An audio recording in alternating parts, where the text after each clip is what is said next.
Good morning, ladies and gentlemen. Good morning, men and women of goodwill. My name again still remains Onyebuchinwashiburo, known as the Gracia or the Sea of the Seer, preaching nothing but the undiluted truth. Eziokwu na-agba ndị iro anya gharịgharị, eziokwu na-eme ka ha na-ekopụ ekopụ, eziokwu nke Chukwu Okike Abịama. That is the only thing that I bring upon this very platform. And the only thing that you have to do is to share this very program. This very platform do not support the buying of our own people, do not support the buying whichever way, shape, or form that you want to buy our own people. We do not support killing. We abhor it and we expose it by every means. Now, there is a voice that I will play to you. And please, I don't want when I post a video, some people will come and say, oh, the headline this, the headline that. You are not the person doing program for me here. And you don't know the reason for all my headline. So if you don't want to watch Waka Pass, I did not even tie you rope and bring you here. I preach only for sensible Biafra people to understand. Some of my headline will bring those evil spirits so that they come and hear the good preaching. That's sometimes the motive. So if you stay wherever that you are at your comfort zone talking rubbish, it's up to you. Now there is this very program that I want to play for you. This very thing was said in USB Women Forum. There is a platform for USB. The person said it there. And in this platform for USB, ndị Hausa nọ n'ime ebe a, ndị Ugwu, Fulani, there is a woman called Fatima inside Biafra Women Forum, supposedly owned by USB. And the reason why I am exposing what they are doing there is because of this their recent plan by Stella. There is a woman called Stella in that group.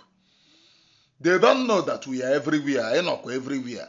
Here I sokwu na every platform I know. Onyebuchinwashiburo bi no there. Na-elu unu with otu anya. Na-enyi unu with otu anya. Ọkwa anyị nwabụzi ndị women USB.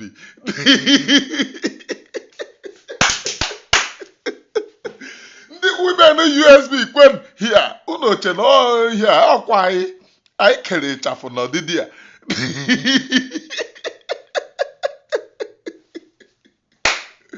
So there is recent discussion in that platform talking about Mazen Nnamdi Kanu's court case. So they want to go to Abuja to protest for Mazen Nnamdi Kanu's court case. But that's not the problem. Protest is very good. Protest that they did not do for Batobie in Finland. They want to go to Abuja. Tell our women to use Biafra flag to go to Abuja. I want to let you people know the importance of this very information. Let me play it. As I am playing it, I will be explaining it to you people. Continue to bless each and every one. Biafrans, both far and near, we go to Abuja with many buses, many luxurious, flying Biafrans flag. Ị hụrụ nke o kwuru, nke a bụ F9. Ị chọrọ ịga aga fly Biafra flag. You fly Biafra flag in Onitsha agbagbuo unu. In Igwe Ọcha agbagbuo unu. In ke ihe a na-akpọ ya. In Obi Igbo agbagbuo unu. In Mkpọ, Eke Mkpọ agbagbuo unu. At Aba High School agbagbuo unu. Now they want you to go to Abuja to fly that flag. The thing is that most of you have not been to Abuja. I have been there on the protest ground, so I will tell you how it works. I have consistently been there. Even I was arrested at a particular time in Abuja and was later freed. That same minute is not even long. So I will tell you how it works in Abuja. I am going to give you how everything works so that they do not deceive you. If you go to Abuja with Biafra flag, immediately that flag, they will level all of you. They will tell the media, they will blind the media. Do you people remember the time that they arrested our women in Abuja? Do you know what they did that very day? Huh? They first of all gathered all the whole media, put them one side and tell them do not cover it. The reason why I was arrested was because I was the only stubborn media who crossed the road, stayed there, and was covering what they were doing. When they spotted me across the road, they descended heavily on me. They descended heavily on me. And I was hijacked by Nda Wobia Hana Botachadia. Adomo to their boss. The only people who have tried using Biafra flag to go to Abuja disappeared on the road. Up to this very moment, nobody can Kwanko Ebehano. The organizers, the top ranks in IPOB knew what I'm saying. There are some people who went to Abuja with a Biafra flag, and that bus did not even get to Abuja. It disappeared on the road. So I am letting you to know. From an eyewitness, I have been there. Not people that refuse to protest for Abatobie. Now they want to go and waste you people. Now please listen to their plan and check if this plan suits you or not. To represent the Biafrans in Abuja. Everywhere we fool, people will know, yes, that Nnamdi Kanu is going to court. Roads we fool. I think they did this thing for several occasions before they stopped. So in this very... There is no time that people stop going to Abuja. I want to correct that. But some people there are people that love momentum. There are people that love momentum. Due to Anon at this moment, we want to partake, we want to be there. Selfless people are going to Abuja. Me, myself, the reason why I stopped going to Abuja was the day that I was arrested and later released. I stopped going to Abuja and onye chukwu nazo onwe ya. Ever since I started exposing the DOS criminals, the Mamaka that I cannot get to Abuja and I go to Abuja. I went to Abuja twice with the Mamaka, and then I have to stay back because Chineke na azokwa gi na azo onwe gi. It's not that Chukwu na azo gi, you then betray yourself by endangering yourself. Please take note, no time that people stop going to Abuja. It's only those who love enjoying momentum that stop. And I never said that your protest, if you want to go and protest, it is a very welcome development, but let nobody go there with a Biafra flag, because I am Kanchi, and you will never, ever. Those who refuse to protest for Obatobie is now sending you to go Ebaya Abagi Kanchi. In fact, your motto will not even get to Abuja. October 10th, that our leader will be going to court. This, our son, our husband, and our brother advised that we Biafrans, we mothers, especially those in the diaspora, we have to make haste and talk to our DPM. This message, I'm passing it to our DPM and other. You are passing message in a group that the DPM is inside the group. She's hearing it. And do not say those who can reach her. Stella, you speak to Ngozi Oragbueze. Because there is something that she said here. Those who can reach her, do you see their criminality? So that they will not believe that Stella speaks to Ngozi Oragbueze. Take precaution. These very people acting this way, those who can reach her, when she's in the group number one. This Stella in question speaks to Ngozi Oragbueze, secondly, and she have pretended in this group that she do not speak to Ngozi Oragbueze, saying those who can reach her should reach her. We're meaning their friends. That they can provide the boxes to the 40 states of Biafrans. Tell our mothers, our able ladies, young ladies and old ones, this box will be free of charge. Biafrans can as well pay for whosoever that can volunteer herself that very day. I'm not talking about men, women. Then all of them will go to Abuja. In fact, if it is necessary, somebody may naked herself that very day. Like there was a time some women did protest. That was not an area.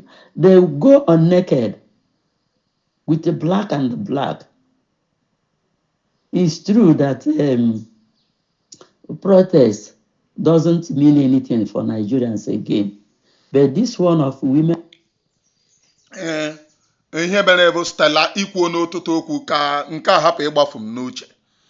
Do you know where she said that they will volunteer bus? Do not enter into any bus that is being volunteered by Ngozi Oragbueze. You will not get to Abuja. Do not, if you want to go and protest, go out and enter your own bus. Do not enter into a bus that was volunteered, because from experience, most of the bus that was rented those days were sabotage on the road. Most of them were taken on the road. Most of the buses that were volunteered going to Abuja was taken on the road. Now me, they tell you, I have been there. From experience, go and ask the IPOB hierarchies. They have it. And most of them, you cannot trace them till this very day. They disappeared on the road. But me, that have been entering into public bus, going to Abuja, nobody will enter into public bus and said, who is going to Mazen Nnamdi Kanu's court case? If you won't go, go on your own.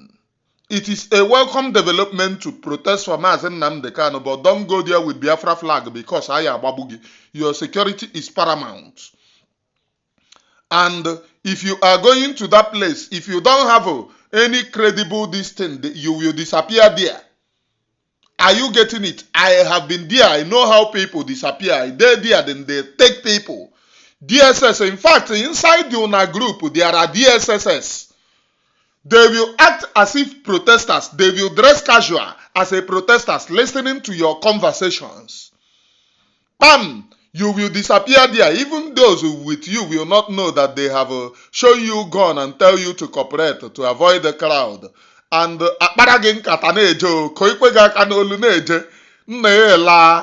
I'm telling you. And again, it's ndị ya agba ọtọ. Ndị ya agba ọtọ. Anyị anaghị eme ihe ndị ara maka ndị ya agba ọtọ. The only thing I did not make protest, half naked, which is leaving your breast and covering the down. Onye ọbụla sị gị gba ọtọ is not in the tradition of Igbo.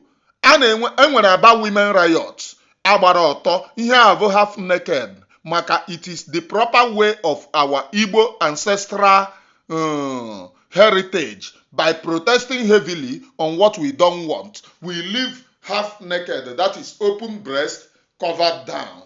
Onye ọbụla sị gị gba ọtọ sị ya olo ya bịa gba ọtọ ya kwụrụ n'ihu. Asị na ya akwụ nne ụlọ ụgwọ ka ha wee gba ọtọ ndị ara. A na-akụ eri.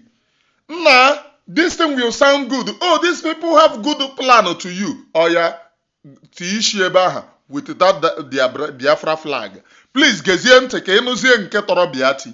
Gekwe ntị o. Men of Biafrans or Ango. I think it will yet fruit if our mothers can volunteer. Please don't even tell your husband. In the morning, hide their flag, put it in your bag that very day. If you are a woman that used to go to market or those who go to work, just move as if you are going to your work. Do you hear it? Don't let your husband know. Don't let your children know. Don't let anybody know. Just move as if you are going to market.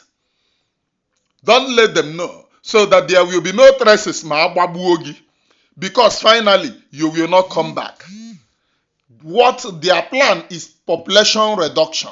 Don't tell your husband though, do not. And she will tell you the reason. Oji don't tell your husband. She will say the reason here. Never you tell your husband. Oh, you have a bagi kanchi. Manner that you do not tell your husband.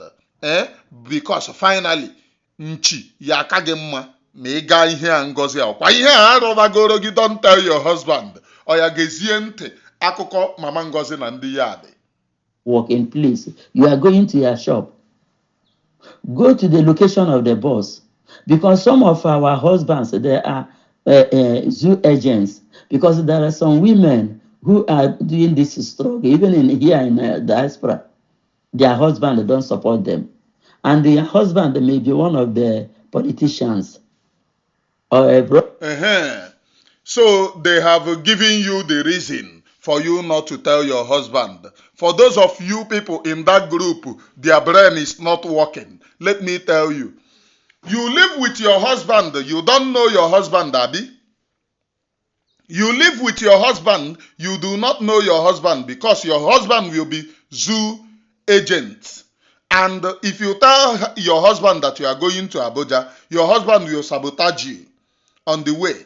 But that boss, is that boss of Umokwe. The people ha kpọtara ka ha check egi. Ịtrọsịrị ha karịa your husband okwe. Akọva na akụkọ ndara oya na ịkọva na ya. They hired the 40 boss. You trust them. The people driving that bus better than your husband. Then you trust the organizers of the protest better than your husband. Na ihe abụkwa eledo dịrị ndara akụkọ ndara ya akpọ akụkọ ndakọ. Then you trust them better than your husband. You trust all the organizers that they will not sell you better than your husband. Please remember, onwe ka ishi wee ga ebe ahụ ihe ezukwute gị. All heavy on the man because the man will be thinking it. The man is the one to bear the brunt. Don't tell your children. Just move as if you are going to work because they might, your husband might be sabo, but the people driving the motor are not sabo. The people organizing it are not sabo. Only your husband will be sabo. Ayakoba aukondara oh yeah tibenje aukondara akobane. Oya ka anyị continue ọkwa na akụkọ anyị. Anyị nọ akụkọ ndị ebupụrụ batrị ha na. So anyị gbapụtago n'express na-agba ya. Don't tell your husband ma ị gaba ihe Ngozi. Because your husband will be sabo and they organizing it is not sabo. Population reduction. That is the thing that is going on. Agwagoge ị gabazi agwa na di gị agwa na ụmụ gị ifuo. A na-achọ gị asị na atọrọ na gị ndị ntọ atọrọ na gị ịgara ahịa bata. They will not say that Ngozi Oragbueze summoned you and they bata. So they don't want the family to reach out to people like us to alert the people. Na eburu na gị. So they are now warning you, do not tell us. Or the saboteurs, when you tell him this is where I am going, he will make sure that you didn't go that. Or he may even sabotage you by telling the zone that our women is coming today. Look at their aims and objection. A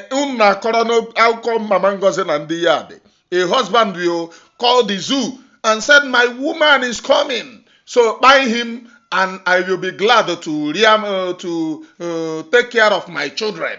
Buy my wife. The zoo, buy my wife. Na akụkọ mama Ngozi na ndị. Hey, na ka nchepụkwa ọchị. Ọ bụrụ na ka eji elide unu. Akụkọ ndị mgbu. Their aims and objections. Please, if this thing can be done, I know sometimes we say that the world is not going to give us Biafra. We are the one to take Biafra by our hands.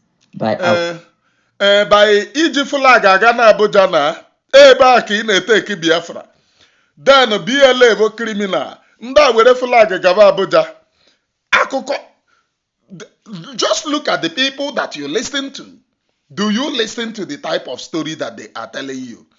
That you can take Biafra by your hand by using Biafra flag to go to Abuja, and you will not tell your husband. Don't let your husband know. Don't let your brother know. Don't let your sister know. Just to go, move as if you are going to market. Then move to Ngozi Oragbueze bus and enter. Do you know what that bus is? Do you know that slave ship? That slave ground, point of no return.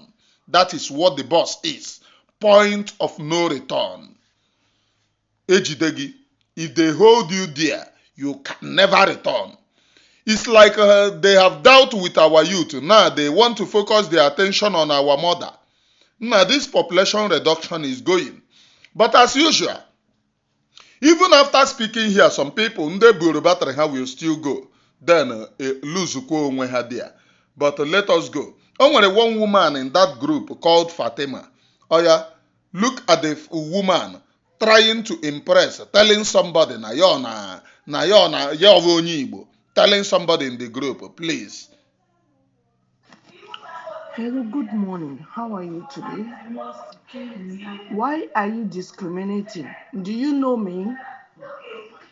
Do you know me? Imam Ogini Abumonye Yoruba. Take your time and don't ask this kind of a question. Do you know how I come across this group? How dare you? In case if you people do not understand, this very person in the group is asking, why is Yoruba name, Fulani name, Fatima, in the group? Why are you bearing Fatima? This woman, Baka.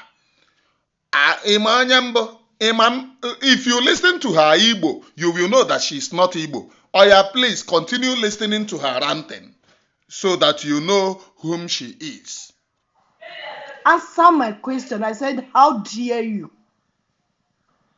Because I answered Fatima, do you know my name?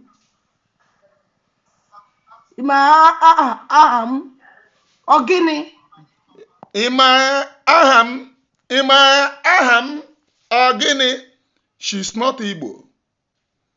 This woman is from Kwara. This very woman now is another person from Kwara State, part of Ngozi Oragbueze brainwashing and brain damaging group. Fulani abagokwa imo. There is one Yoruba man going about in Ali Igbo. He speaks Igbo very well on address in Ishiago, telling people in Igbo amaka. Most of the people that he goes to interview are Hausas or Fulanis speaking Igbo. The man program is such interesting that you know that even at a time onye nke o mere interview ihe onye a na-aza aha Igbo o nwekwara aha nke na-aza nke Igbo. So for you to know na ndị abago anyị ime. Even the Yoruba man doing the interview, nobody knows that he's a Yoruba man because he dresses in Igbo attire.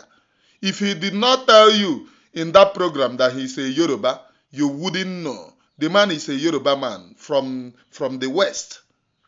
Now speaking Igbo, doing Igbo program. The man, his program is anchored in Igbo to interview and tell the people the good aspect of our Igbo. Oh yeah? Igbos, you people should take your time.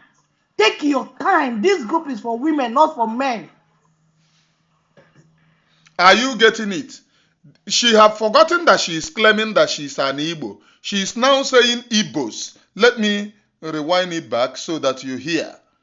She is now saying Igbos. You people should take your time. This group is for women. signaling that she's not Igbo. You know, no matter how you protest, you pretend to be Igbo, you can never pretend for a long time. Igbos. You know my name?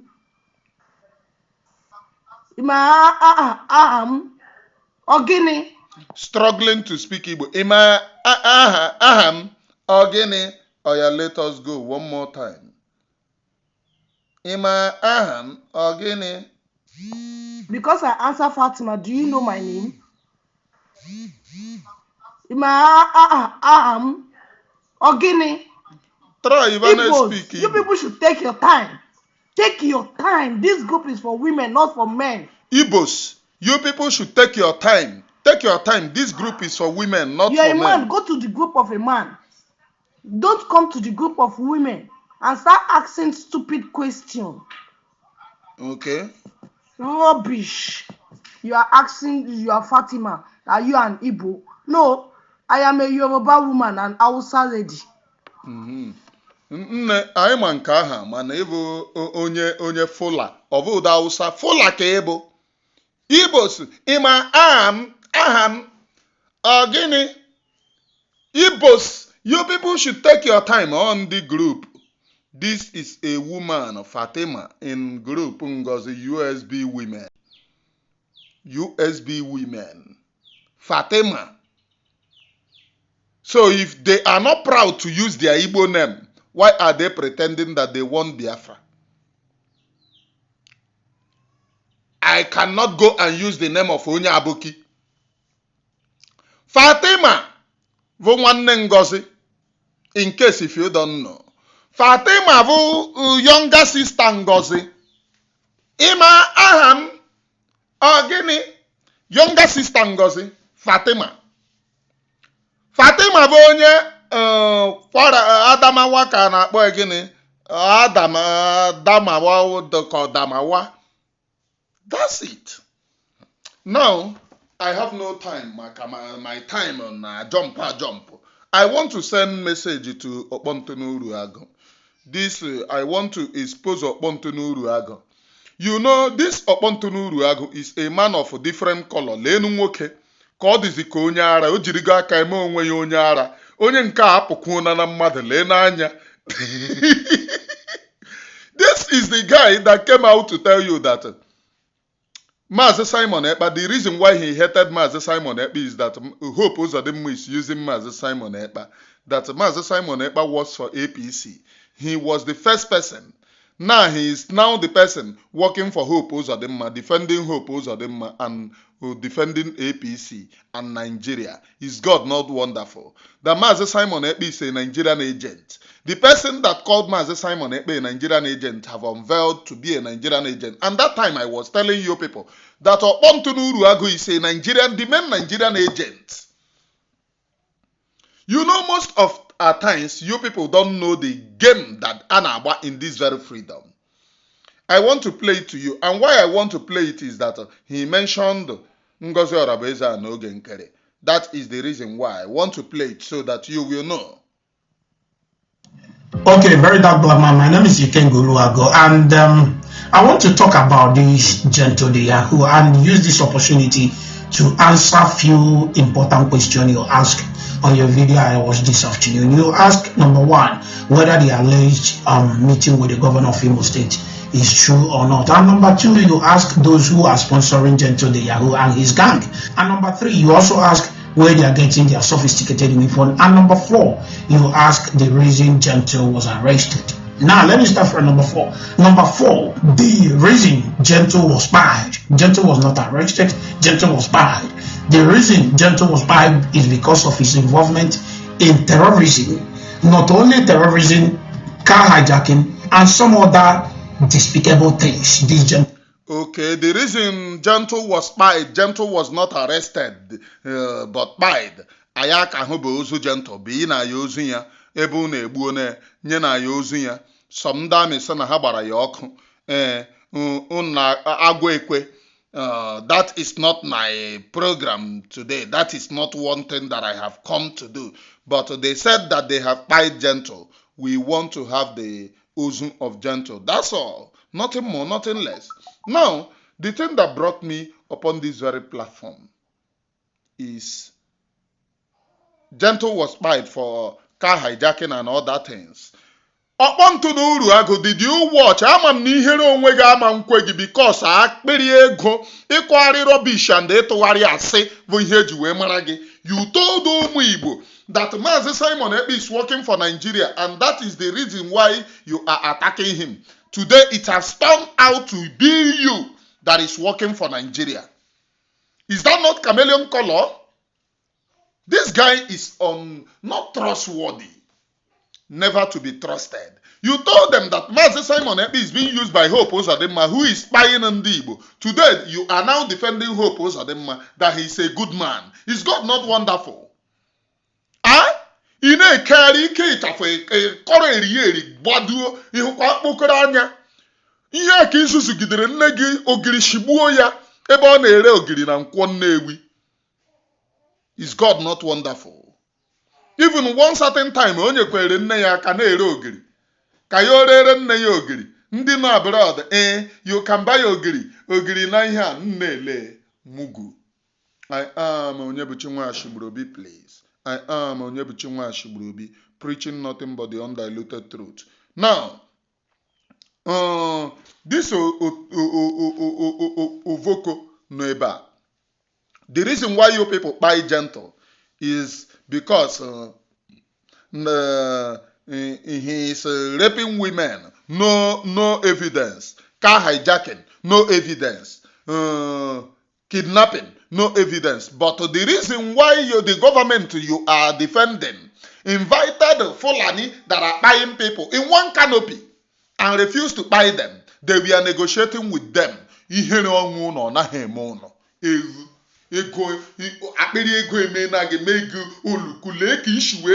Very useless. Gentle you are looking at have committed in Imo State. So Gentle was not buyed because of the names of those he mentioned. Gentle was buyed because of his involvement in terrorism. Number two, you ask whether so what he's now saying is that, very dark man asks, why is it that since they never say they buy Gentle, but ever since Gentle mentioned Hope Uzodinma, bam, they don't go carry him. So he's telling very dark man that Gentle was not carried, but they buyed him. They buyed him without the dead body. They buyed him.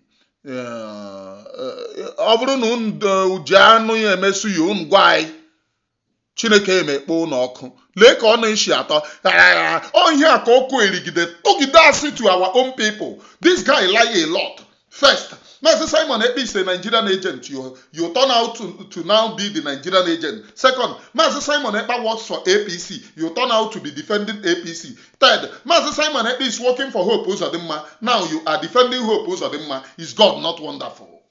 Ịhụrụ ihe akpịrị ego useless goro gị dịka egu. This is the guy known as South Africa. Mazi Nnamdi Kanu should declare war. He's a peaceful man. He should declare war. This is the Oluku. This is the Oluku. Let us listen to him, please. Alleged meeting with the governor is true or not. Let me tell you this. I believe at some point, Gentle and co started complaining of a whole lot of things. How they have been ignored, how they have been abandoned, how their place is underdeveloped. So the governor has to send somebody to. Okay. At a point, Gentle have been complaining how they are being ignored, how their place. So Ikensì is not from the place, how their place is underdeveloped, and the governor have to send some people. So are you getting this asset? How they are being ignored, how their place is underdeveloped. So the governor have to send some people. So the governor is the governor, the president that Alibu is underdeveloped. It is Hope Uzodinma, who is from the same Alibu that is underdeveloped. We will send people to go and meet Gentle. Is God not wonderful? Do you think that you are talking to Mugu? Opontu nwoke Uruagu. Nwoke na-eyi dross na awa pampas. Are you talking to Mugos? How they have been ignored, how their place is underdeveloped? Ana akọrọ ya ghọrọ akụkọ. Ndị be anyị unu anụna na akụkọ. Oya, kwerenu. Unu nwa na onwe unu bụ ndị ihe a, ndị ebuoro batrị ha. Oya, kwerenu. Kwerenu.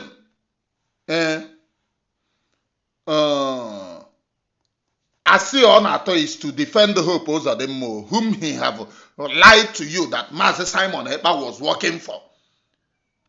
And he is now telling you that Gentle is working for Mazi Simon Ekpa. Then Gentle is a criminal. But Mazi Simon Ekpa is working for Hope Uzodimma. Mazi Simon Ekpa is also a criminal. And now you are defending Hope Uzodimma. And you are not a criminal because they have become your colleague. Akụkọ Mama Ngozi na ndị ya dị akụkọ ndị ebuoro batrị ha. O nwere ebe m play karịa ihe njiri iwe kọtọ ya maka this guy do not want my attention. Go and listen to their complaints. And by the end of the day, what Gentle did is to gather his boys.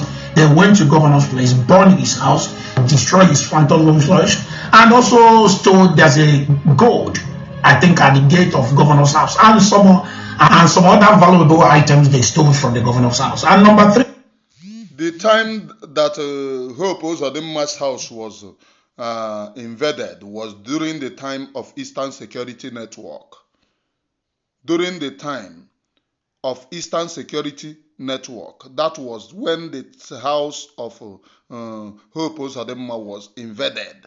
So, and during this time, up until Uruagu, you are among the people saying that you are reserve Eastern Security Network. So that crime, up until Uruagu, you was among them because you broadcasted it in your own program. You broadcasted it. Very dark man. This guy telling you that Hope Uzodimma's house was boggled, Phantom Rolls Royce and all this thing. It's not this thing. He was among them. He was still among. He was the person saying by the governor. Yes, in your program, by the governor. That Akari Babuya na Akari men cause Hope you escape. Today, he's now pushing the blame on people. Do you see why I call you coward?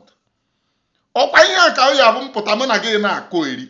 Ihe ịnọ ebe akọ eri. Na-akọ ka onye buru batrị ya ka onye uche na-ezuchazi oke. Let me play ọkọ eri kata ihe a ọfọrọ onwe m ihe a. You ask those who are sponsoring these people. Now, very dark man, I'm going to mention their names, and if you need more evidence, please don't hesitate to contact me. There's a woman called Ngozi Oragbueze. She lives in the United States of America, and there's a man called... This is the main place that there is a woman called Ngozi Oragbueze. Very dark man, yes. And this guy is among Ngozi Oragbueze team because his boy called Caterpillar is among working for Ngozi Oragbueze.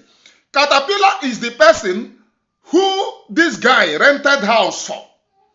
But Caterpillar announced that he's working for USB. This guy who is saying who is working for who and who is not working for who have not exposed his boy who was a usher going everywhere the day that they buried him, mama, called Caterpillar. He never exposed that boy. If you are not among Ngozi Oragbueze team, why don't you start exposing those within your leg? Yes, na. Now this is where I am ending it, Jari. Welcome time for a minute, no, a minute and 20 something seconds. Yeah, can I get Oge Nkere, and another guy by name Raphael Chiamaka Jerry, and another one they called Sonny Akbalawo. Also, these are the main sponsors. Okay, if these people are main sponsors, you are among them, because your boy called Caterpillar is working with them. You, you speak to Ngozi Oragbueze because from reliable source, before I left, it was that meeting you held with Ngozi Oragbueze that made me to leave. And the person who leaked it to me made me not to, said, I promised the person not to say it. Did you hold meeting with Ngozi Oragbueze, which you demanded 50 million for something? Did you? Was any 50 million given to you upon Uruagu? Was any 50 million given to you? On the very dark man, my time is up.